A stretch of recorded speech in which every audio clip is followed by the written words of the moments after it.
Ready to go deep on consciousness. Let's do it. All right, today we're diving into some fascinating insights from Kryon. Yeah, Kryon's perspective is really unique. Really is. And to make sure we cover it all, we're using the work of the LEMDU School of Knowledge. Oh, they're great. They are. They compiled over 100 sessions of Kryon's teaching, so we've got a lot to unpack. Definitely. But it's not going to be like super dense philosophy or anything. Right. Kryon keeps it pretty clear, actually. And even better, it's actually stuff you can apply to your own life. Totally.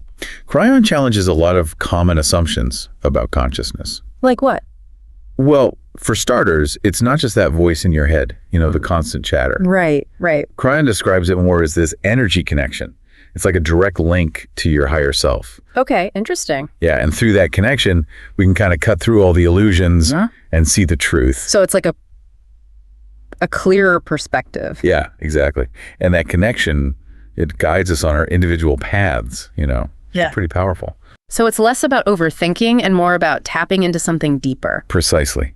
And here's where it gets really interesting. Okay, I'm listening. Kryon equates consciousness with love. Wow. Yeah. And I don't mean love in some abstract sense, but as this unifying force, like the ultimate unifying force in the universe. So like love as a fundamental energy. Exactly. It's a big shift from seeing consciousness as just a mental thing. It is. Okay, so if consciousness is this unifying force, how do we actually experience that in our lives? Well, think about it this way.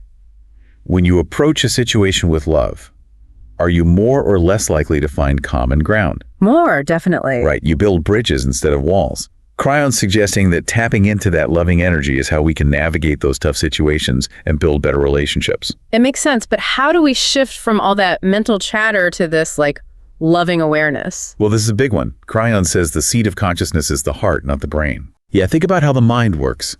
It analyzes, it separates, it divides. The heart, on the other hand, it connects, it unifies. So it's about feeling, not just thinking. Exactly. And since consciousness is all about love and love is about unity, it makes sense that it comes from the heart. I see. So we're not ignoring our thoughts, but maybe focusing more on the intention behind them. You got it. And here's another important point. Consciousness isn't passive. It's not just something that exists.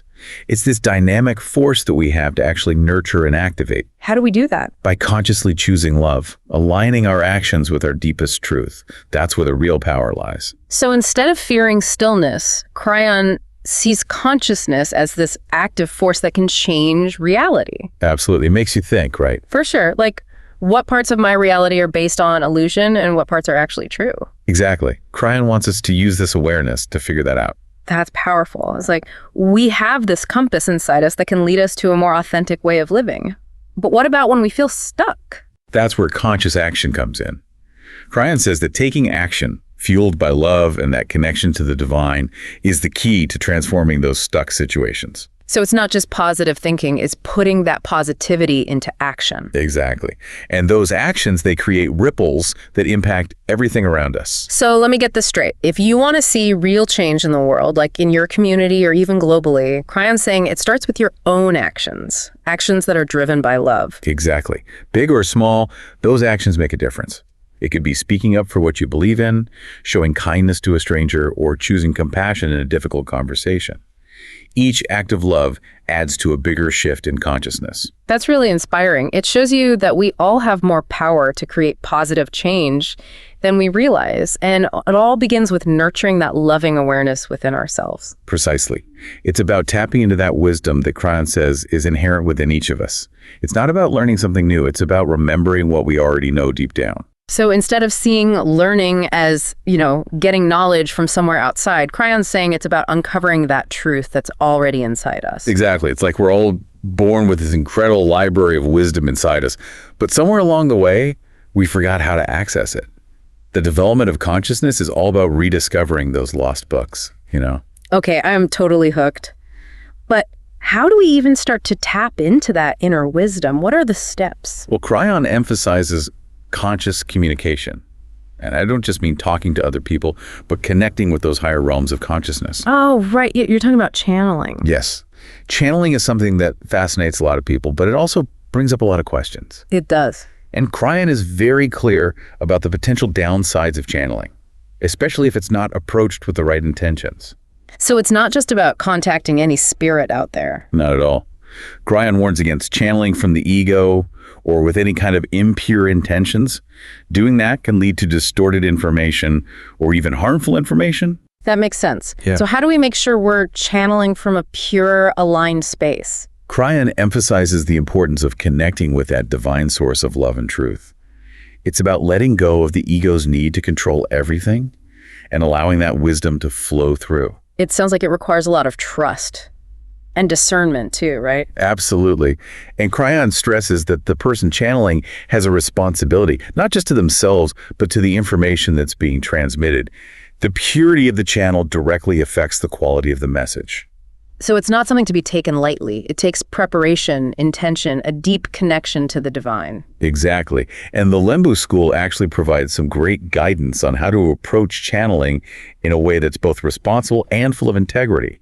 It's all about creating a clear, receptive channel for the divine to flow through. So less like possession and more like a harmonious blending of consciousness. Exactly. It's a co-creation between the channel and the divine, a beautiful dance of energy and information. Wow, that's beautifully put.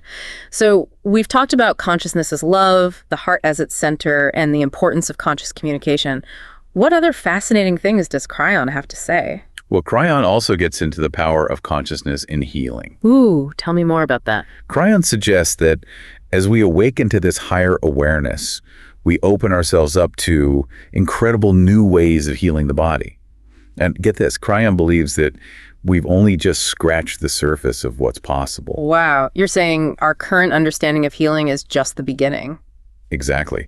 Kryon sees the development of consciousness as the key to unlocking all these new forms of healing. So there's so much healing potential within us that we haven't even tapped into yet. That's mind-blowing. It really is.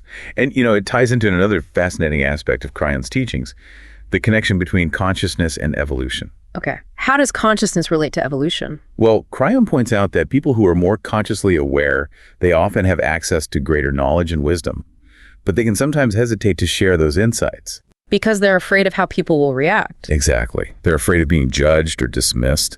It can be scary to put yourself out there, especially when your ideas challenge conventional thinking. I can definitely see that.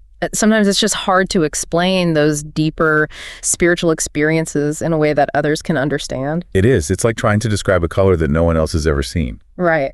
But Kryon encourages us to push past those fears and share our insights anyway. Yeah.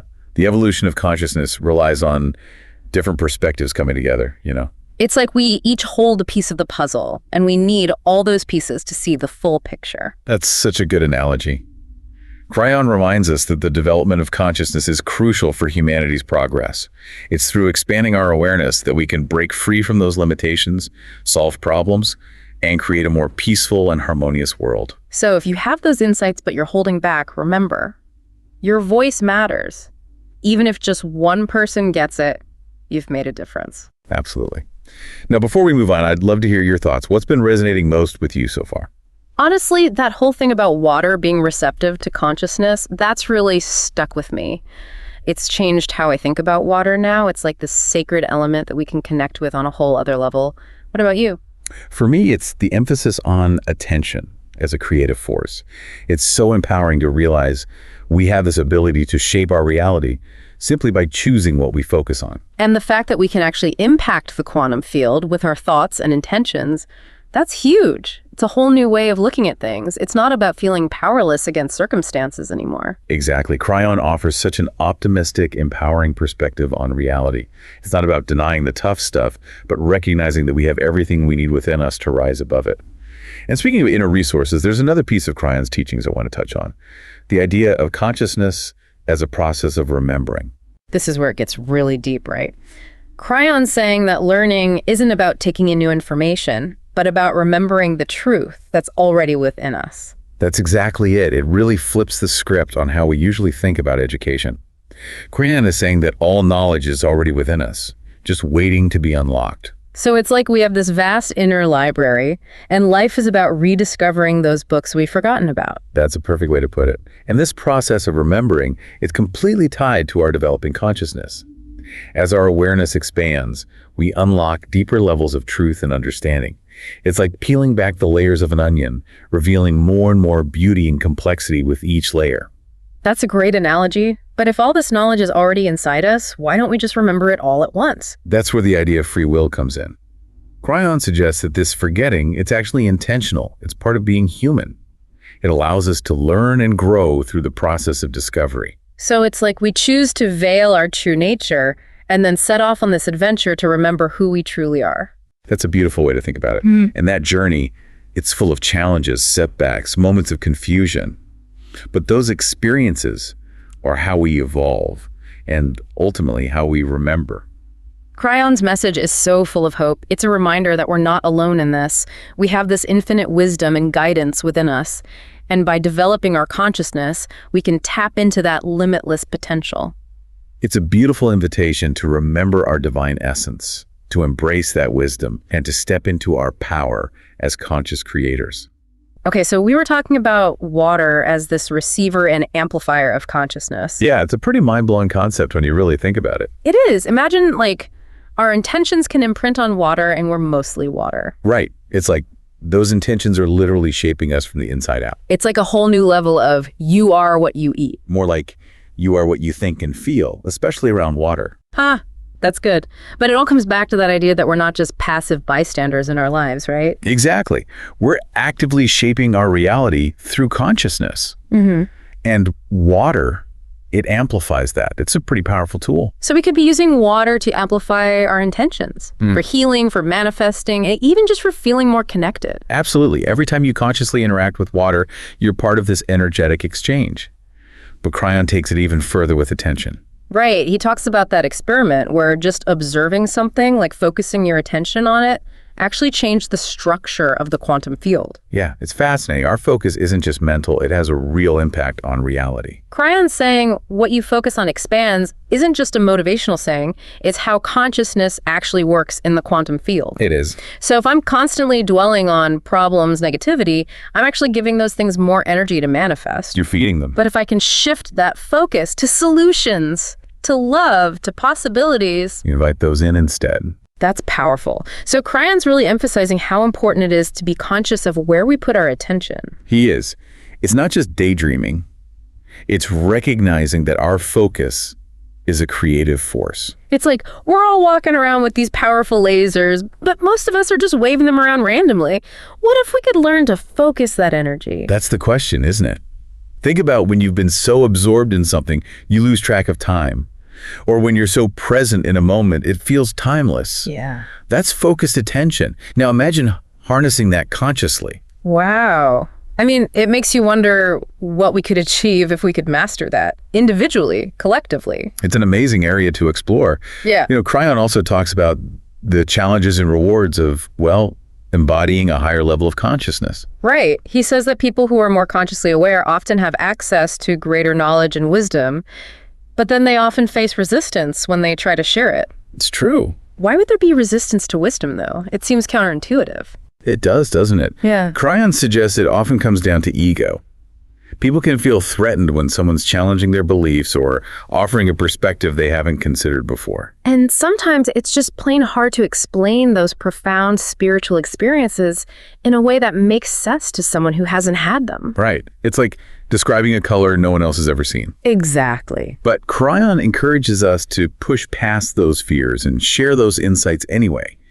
Because the evolution of consciousness, it depends on diverse perspectives coming together. It's like each of us holds a piece of the puzzle, and we need all the pieces to get the full picture. Exactly. Kryon reminds us that this development of consciousness is crucial for us to move forward as a species. It is. It's through expanding our awareness that we can overcome limitations, solve problems, and create a more peaceful and harmonious world. Absolutely. So if you have those insights, but you're holding back out of fear, remember, your voice matters. Even if it resonates with just one person, you've made a difference. Now, before we jump into the next part, I'm curious, what's resonated most with you so far? Well, honestly, that whole thing about water being receptive to consciousness has really stayed with me. I look at water differently now. Like it's this sacred element, one that we can connect with on a much deeper level. How about you? For me, it's that emphasis on attention as a creative force. It's so empowering to know that we have this innate ability to shape our reality just by choosing where we focus our attention. And the fact that we can impact the quantum field with our thoughts and intentions, that's mind-blowing. It's like a whole new level of taking responsibility for our lives. Exactly. Kryon gives us this really optimistic and empowering view of reality. It's not about denying the challenges, it's about realizing that we have the inner resources to deal with them. Speaking of inner resources, there's one more aspect of Kryon's teachings I want to explore. The idea of consciousness as a process of remembering. Okay, this is where it gets really metaphysical. Kryon suggesting that learning isn't about getting new knowledge, it's about remembering the truth that's already within us. Yes. It completely changes how we think about traditional education. Kryon's saying that all knowledge is already present within us. It's just waiting to be unlocked. So it's like we're born with this huge inner library, and life is about finding those books we've forgotten about. That's a great way to picture it. And this remembering process is tied to the development of our consciousness. As we expand our awareness, we can access deeper levels of truth and understanding. It's like peeling back layers, Yeah. With each layer, there's more complexity and beauty. It is a great analogy. But if we have all this knowledge inside, why don't we just remember it all at once? Why the gradual process? Well, that's where free will comes in. Kryon says that this forgetting, it's intentional, it's part of the human experience. It lets us learn and grow through discovery. So it's like we choose to put a veil over our true nature, and then we go on this journey to remember who we really are. Exactly. And that journey, it's full of challenges, setbacks, and times where we feel completely lost. But it's through those experiences that we evolve and eventually remember. It's a hopeful message. It reminds us that we're not alone. We have access to this infinite wisdom within us. And by cultivating our consciousness, we can tap into that potential. It's limitless. That's a beautiful message. It calls us to remember our divine essence, embrace our wisdom, and really step into our power as conscious creators.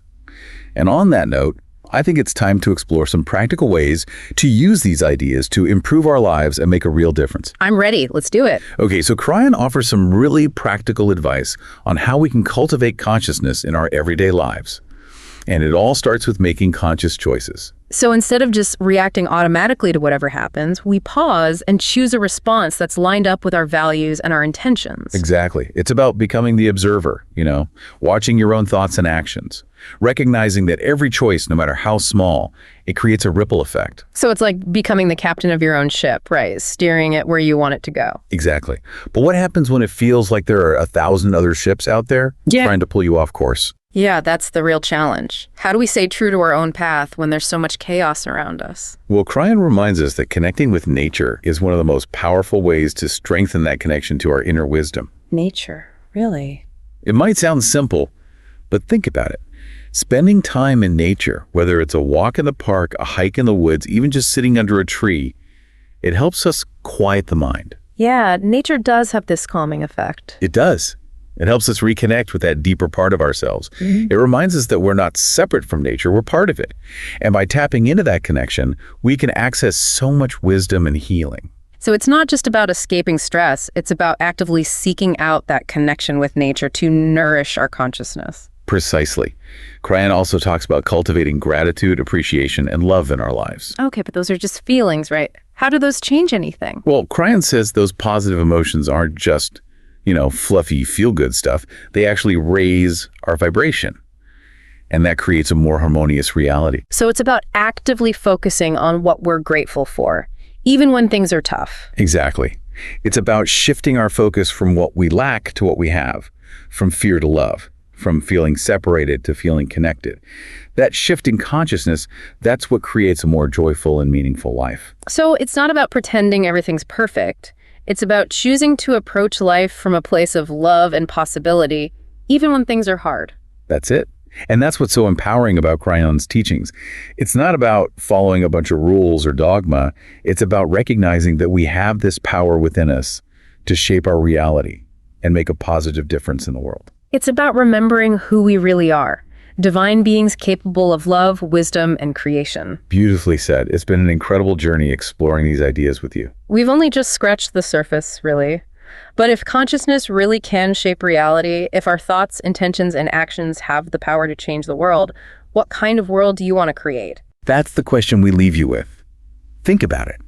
Explore Kryon's teachings a little deeper and step into your power as a conscious creator. All right, so we've spent a lot of time talking about all these amazing ideas about consciousness, healing, manifestation, evolution even. But how do we actually put all of this into practice? Where do we even begin? Well, Kryon offers some really solid advice on how we can actually cultivate consciousness in our everyday lives. And it all starts with making conscious choices. So instead of just going through life on autopilot, we actually take a moment to stop and think about our responses, make choices that are aligned with what we truly value. Exactly. It's about becoming more aware, observing your thoughts, your actions, recognizing that every choice we make, big or small, it has an impact. It creates a ripple effect in the world around us. So it's like we're taking the helm, becoming the captain of our own ship, steering it in the direction we actually want to go. I like that analogy. Yeah. But yeah, that's the idea. But then, it can feel like there are 1,000 other ships out there all trying to pull us off course. So how do we stay true to our own path when there's so much going on around us? That's a good question. It's easy to get distracted, overwhelmed, to lose sight of what really matters. It is. And Kryon reminds us that one of the most powerful ways to strengthen that connection to our inner wisdom is through connecting with nature. Nature, really? It sounds simple, right? Yeah. But think about it. Spending time in nature, whether it's a walk in the park, a hike in the woods, even just sitting under a tree, it helps us quiet the mental noise. All that chatter that keeps us from hearing our inner voice. Yeah, nature does have a way of calming us down, helping us relax. It does. It helps us reconnect with that deeper part of ourselves. Reminds us that we're not separate from nature. We're part of this amazing web of life. And when we tap into that connection, we can access this incredible source of wisdom and healing. So it's not just about taking a break from the stress of life. It's about actively seeking out that connection with nature to nourish our consciousness. Exactly. Kryon also talks about the importance of things like gratitude, appreciation, love, cultivating those in our daily lives. Okay, but those are just feelings, right? How do those change anything? Well, Kryon says those positive emotions aren't just fluffy, feel-good stuff. They actually raise our vibration. And that shift in energy, it helps create a more harmonious reality. So it's about choosing to focus on what we're grateful for, even when things are difficult. Yes. It's about shifting our perspective from what we lack to what we have, from fear to love, from feeling separate to feeling connected. That shift in consciousness, that's what ultimately leads to a more joyful, fulfilling life. So it's not about pretending everything's perfect. It's about approaching life from a place of love and possibility, even when things are challenging. You got it. And that's what makes Kryon's teaching so empowering. It's not about following a set of rules. It's about recognizing the power we have within us, the power to shape our reality, to make a real difference in the world. It's about remembering who we truly are, divine beings capable of love, wisdom, and creation. It's pretty amazing. It is. And it's been an incredible journey exploring these ideas with you. We've really only just scratched the surface of what Kryon has to offer. But if consciousness really can shape reality, if our thoughts and intentions and actions have the power to impact the world around us, well, it makes you wonder, what kind of world do you want to create? That's a great question. That's the question we want to leave you with today. Take some time to really think about it. Explore Kryon's teachings a little deeper and step into your power as a conscious creator. Thank you for joining us for this deep dive into consciousness with Kryon. We'll see you next time.